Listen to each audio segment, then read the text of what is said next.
Hey guys, it's me, Crazy Honda Chris here at Randy Kuehl Honda in Cedar Rapids, Iowa. Congratulations on your brand new Honda Odyssey Sport L. Within this video, I'm going to show you how to customize all of your vehicle settings. So when you drive off the lot, you are set for success. All you have to do is show it off to your friends and family, okay? So let's get going. All right, so here we are right inside your brand new Honda Odyssey. We're gonna go to the touchscreen. As you can see, we're focused on that right now. From there, we're gonna go to vehicle settings. So select that. First menu option is gonna pop up. It's gonna be your driver's assist system setup. So this is where you can customize all of your Honda sensing features. And do you want all the beeps, none of the beeps, the sensitivity of that stuff too as well. So let's select it. We're going to start from the top and work our way down, but once you get more familiar with these settings over time, you'll see on the right hand side, it'll give you a quick little visual what's already selected. So the first one's going to be a forward collision warning distance. Now, great thing about the Honda Odyssey, will give you a nice little summary and then sometimes a visual too as well. So you don't have to memorize all of these. Now, that front facing camera that's right up there, that works for your Honda sensing features. You got your forward collision, and senses when you're gonna hit an object in front of you, you know, it could be a car or some random object. It's gonna warn you to brake, and then it will try to stop you. This is the distance that we're playing around with. Do you want it to do it short distance, longer distance, or normal? A lot of times people just keep this in normal, so that's what I'm going to do. So you can select normal, or you can hit the back button. I'm gonna hit the back. Next one's going to be ACC, Forward Vehicle Detection Beep. So ACC stands for Adaptive Cruise Control. I'm going to assume you guys already watched my tips and tricks video, or maybe my walk around video when I go more in detail about that. But simply anytime a car gets in and out of range of your adaptive cruise control, while that's active, do you want the car to beep at you to notify you, beep, beep, beep, I'm slowing down or I'm speeding up because the car got in or out of range. I'm going to turn all this stuff on, so when people take these out for a test drive, they can decide, do they want it, do they not? You know, there's no right or wrong answer when it comes to this. It just comes down to your personal preference. Next one's going to be a road departure mitigation. Pretty much this is going to be the sensitivity of the car, trying to keep you on the road, in your lanes. How narrow or how sensitive do you want this to be? You have 4 options: narrow, normal, wide, or warning only. A lot of people keep this at normal. Next one's gonna be a lane keeping assist suspense beep. So I talk about this a little bit with my walk around video. If you guys haven't watched it, I promise to try to keep it to minimal. Definitely check it out. I explain things in a little better detail, but pretty much with your lane keep assist, as you know, when you go out of your lane, it actually brings you back into your lanes, okay? Now the question is though, do you want it to be quiet and bring you back, or do you want it to beep, beep, beep, beep as it brings you back, on or off? I'm going to turn it on. Next one's going to be a blind spot information system. Majority of the people keep it on this one, the nice little audible. So right over there with your blind spot next to your mirror, I pointed it out in some other videos, it lights up a nice bright orange when someone's in your blind spot. And then when you have your turning indicator on while someone's in your blind spot, it flashes and beeps at you with this current setting we have on. If you guys want a visual of that playing in effect, I do have a video out there showing the blind spot information. Now we have your traffic sign. So simply with that front camera right up there, when you're driving down the road and finds a speed limit sign, it throws it right in the center of your driver's interface screen to let you know, hey, speed limit sign, 35 miles an hour, boom, throws it up there for you. So a lot of people like that, so we'll keep that on. All right, so now that's everything underneath your safety features for your driver's assist system. Now we're gonna go to the meter setup. Top one, you can adjust your temperature display.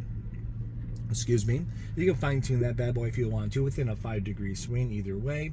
As you're looking on your driver's interface, isn't down on the bottom center. Now we got trip A and trip B. You can keep it on when you want to reset it yourself, but then you have a couple of options too as well, every time when you refuel or when you turn off the vehicle.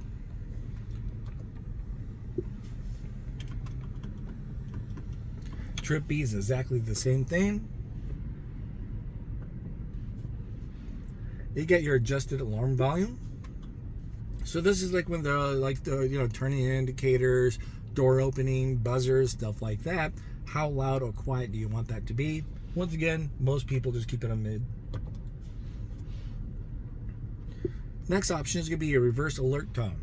So every time you put the vehicle into reverse gear, it will give you a nice little audible tone to let you know, hey, we're in reverse.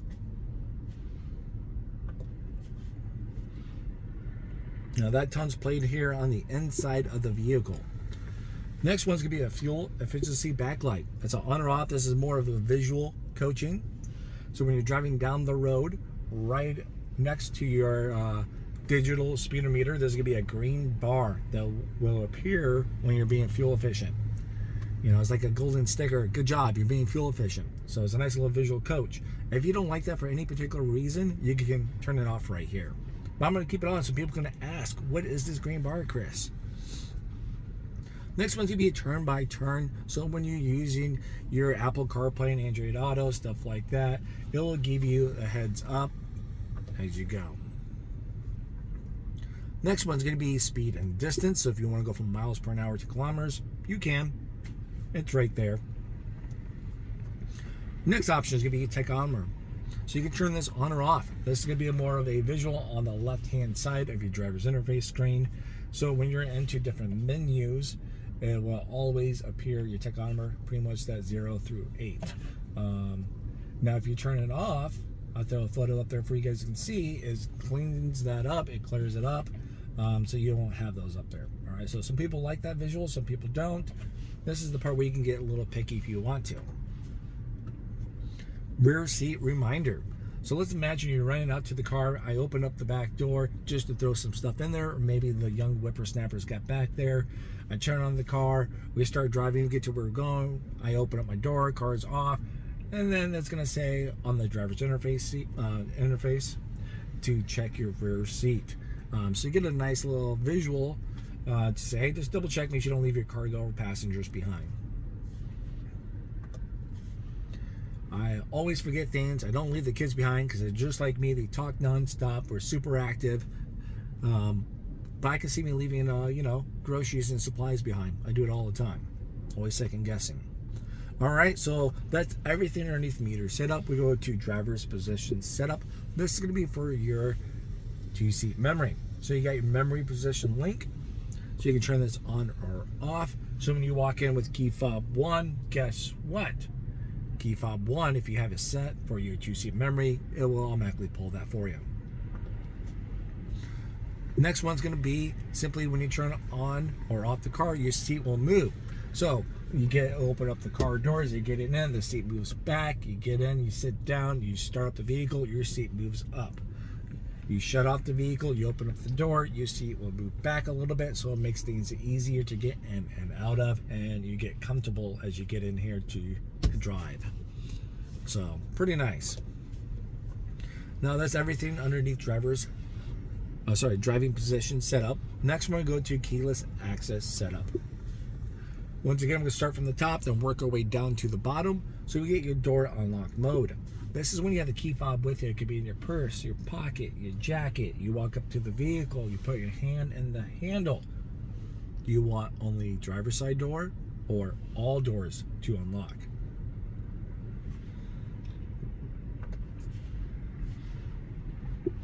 Now let's imagine you go in there, you put your hand in the handle, or you hit the button, use the walkaway auto lock, stuff like that. You don't want your lights to flash. Yeah, it'll be nice because I can see it. The kids, my young whippersnapper, Cameron, or even the older one gets not very patient. Well, all kids, I should say. You give them that little visual so they're not standing there yanking on the lock door handle. That drives me crazy when they do that. I can't wait till they get a car and I can do that to theirs. So next one's gonna be keyless access beep. So the same things, have a visual. Let's give them a little audible, you know, a little beep beep to let them know, all right, soft tone beep, it's unlocked. We can yank on the door handle. Remote start. So do you want to keep this available at all times, or do you want to turn this off so you can never use it? Well, we live here in Iowa. Winter is just right around the corner, and so I'm going to keep this active so I can brag about it and show people. It runs in 10-minute intervals, so it's kind of nice. I explain more about that, of course, doing my other videos. Okay, you have your lockout protection right here. So this is going to help prevent you from accidentally locking your keys in the car. Prime example, my wife, she has this giant purse, okay? I think it's like a body bag, but I get why she has it, because we got the 3 kids. They need a lot of stuff, apparently. So when she throws her purse, her phone, her keys and the phone into the purse, sometimes the car cannot find the radio waves of the key fob. So it's like, hey, where is this key fob? Because the cell phone's blocking it, or this is buried underneath a lot of stuff in the purse. So when she shuts off the car, she gets out of the car, shuts the door, the car is like making a funny noise, like do-do-do-do, or something you haven't heard before, because the car is in panic mode. It doesn't want to accidentally lock the keys in the car. So it's saying, hey, whoa, time out, come back. Where's the key? Is the key in the car? Is it outside of the car? Just come back here so there's no mistakes, or you locking yourself out. So, yeah, great thing, once again, it gives you a nice little summary, okay? So we're going to keep that on. I like that. That's everything from that point. We're going to go to the next one. It's going to be a lighting setup. Interior light dimming time. So, shut off the car. You get out of the car. You shut the door in X amount of time. Boom. 15, 30, or 60 seconds. You want your interior lights to turn off. Well, either or, it doesn't matter. This one may play on more effect. Next one is your headlight auto off timer. So when you have your headlights set to auto, and you get out of the vehicle, let's imagine, like, prime example, maybe you go to work or home late at night. You get off work late at night, or you're riding somewhere late at night. It's not a well-lit area. You probably want to increase this timer, okay? Or if you're pulling it into the garage every night, or home before dark, you won't need as long as a time from that point. So a lot of times people usually play with 30 seconds, or they keep it at 15 seconds. So when I shut the car, I shut the door, boom, timer starts, 30 seconds, the lights will turn off. I can see my surroundings. Got a little light to see what's going on. So there we go. Nice little way to over-explain it. Next one's going to be auto light sensitivity. So when your headlights are set to auto, how soon do you want those, or later, you want those to turn on or off based on the day and night time level transparency levels. I have not met anyone yet to change this, but if you want to, that's okay. We'll keep it on mid. Next one's going to be auto headlight on with wipers. So once again, if you keep your headlights set to the setting for auto, and let's say right now, like during the day, it rains or whatever's going on and it snows, I turn on my wipers, boom, automatically your headlights will come on. Now, as soon as I turn off my wipers while my headlights are set to auto and it's daytime, or, it meets the requirement, and they will automatically turn off too. So a lot of times people just keep the headlights on to auto and never touch them. There's really no reason to now. So now we're going to go to door and window setup. Once again, start from the top, work our way down. Auto door lock. So that you just got into the vehicle. You're about to drive off. How soon or when would you like your doors to lock? When you get to a certain speed, 10 to 15 miles an hour, boom, doors automatically lock. Maybe you want to make sure there's no crazy kiddos in the back trying to jump out. Keep your prisoners right in there. But as soon as you shift from park to drive or reverse, it locks all the doors. Or have it off whenever you hit the button. Next one's going to be your auto door unlock. So I know there's going to be a lot of mixed feelings about this, and some people be asking questions. So this is going to be simple when you ride to where you're going, and when do you want your doors to unlock? I like the first option. Here's the reason why. All doors remain locked until the driver's side door is open. So kiddos can't jump out. Great. Maybe I'm out somewhere late at night by myself and I can shut off the car's in park. I mind my surroundings, what's around me, or maybe I'm not going to get out of the car right away. I'm going to be in the car for a little bit, replying to a text before I get out, and then I'll mind my surroundings, and then I open up the door, then all doors automatically unlocked. We got the idle shutdown going on here for the car. When the car is idle longer than 20 minutes without a seatbelt plugged in while the car is in park, it shuts off. That's what that feature. You know that if you watch my tips and trick video. So let's get back in there. Where were we at? So That's kind of nice. Like I was saying, for the door and window, the auto lock is where we're at. So that'd be a good one to have. Now, let's say my wife's sitting in the front and she can still open up her door. As soon as she opens up the front passenger door, boom, all doors automatically lock. So pretty much with the first option, if I stop rambling on, the back doors stay locked until one of the two front doors are open. Or you can have it when you shift your park, or just when you turn off the vehicle, boom, automatically unlock the doors, or when you turn off the car. When you turn off the car, or have this feature off and you have to hit the button, is what I was trying to say. Next one's going to be a walkaway auto lock. I'm going to turn this on. I love this feature because I'm always second guessing. Did I lock the car doors? Did I not? So when this is enabled, when you have the key fob with you, you shut off the car, you walk away with the key fob, get 10 feet away, boom, it locks all the doors. You don't have to second guess yourself anymore. So that's great. But let's say if you leave your key fob in the car and you walk away, it will not lock the doors. It senses the key fob in the vehicle. Now, if you guys want to know how to keep the car on and running, or lock a second key fob in the car, for a period of time, I have a couple of videos out there that's going to help you guys with that, because I know you may only have one key fob and you don't want to take this only key fob out there as you're doing any kayaking, boating, or weather conditions, or you're just afraid to misplace this. So there's a way you can do that without damaging the electrical stuff of the key fob. So check that video out. Now we got your power sliding keyless open mode. So this is going to be great. So as you notice on your key fob, you got a couple buttons right up there. So do you want to actually use the power sliding key features right here? Anytime. So the car could be locked or unlocked, or just when the vehicle's unlocked. That means you have to unlock, then hit that from that point. Now you can't just tap it and then these will open. You have to click and hold it for a few seconds, all right? So keep that in mind, do a little practice, a little trial and error. Pre-lock setting. So this is a great feature. I wish it was on my 2011 Accord, because every time I pick up my youngest from his activities, he always diddle-dads around when we get home. So prime example, I get out, all the doors are shut except for one door, maybe over there, on the back door, and I can't lock the car doors until all doors are shut. Okay, so let's say as soon as you get out of the car now on this new Odyssey, my door is shut, his door is not back there, or any other door is not. I can hit the lock button, preset lock, so as soon as that door shuts, boom, all the doors automatically lock. So that's kind of nice. I'm going to keep that on.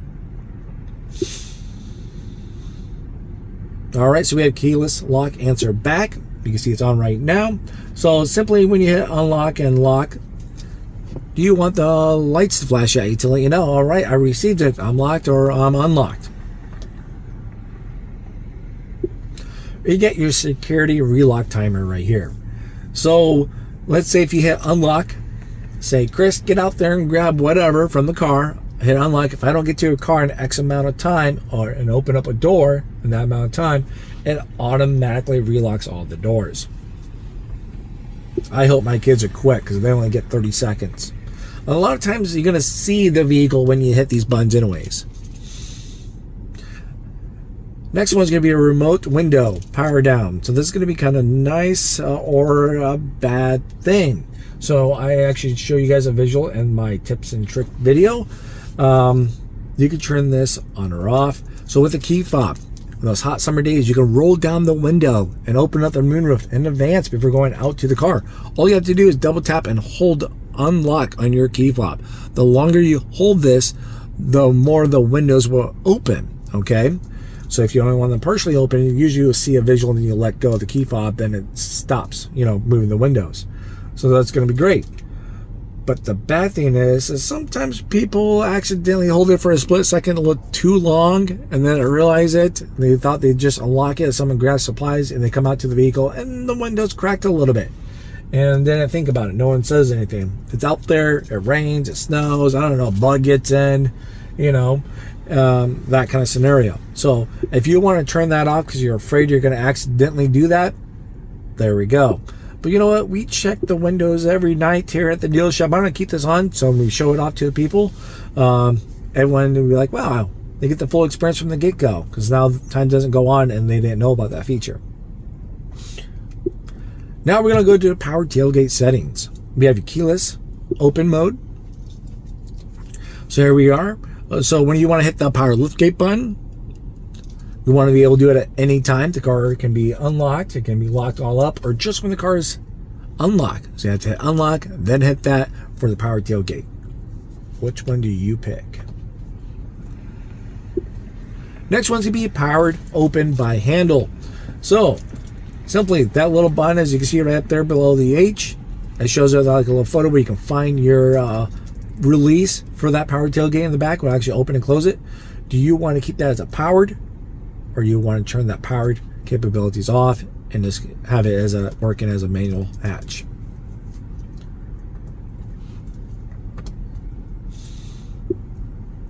Next option is gonna be maintenance, or right over here, oil, anything else that may come up for your maintenance codes. You can go in here and reset it. All right, so that's everything there underneath vehicle settings, guys. Once again, congratulations on your brand new Honda Odyssey. And I do recommend checking out more of my tutorial help videos, my walk around videos, and of course my tips and trick videos. I do a lot of this stuff on my free time, so if you found this very helpful, please hit that like. Leave a comment down below of which one you think is the best setting in here, that like, good job Honda thinking about it, or like, hey, you know, add your feedback. Now, most importantly, if you guys do find these helpful, I get more graded than I do just on sales or my performance here at work. What really helps me out is feedback. You're welcome to leave a Google review here at Randy Kuehl Honda, mentioning me, Crazy Honda Chris.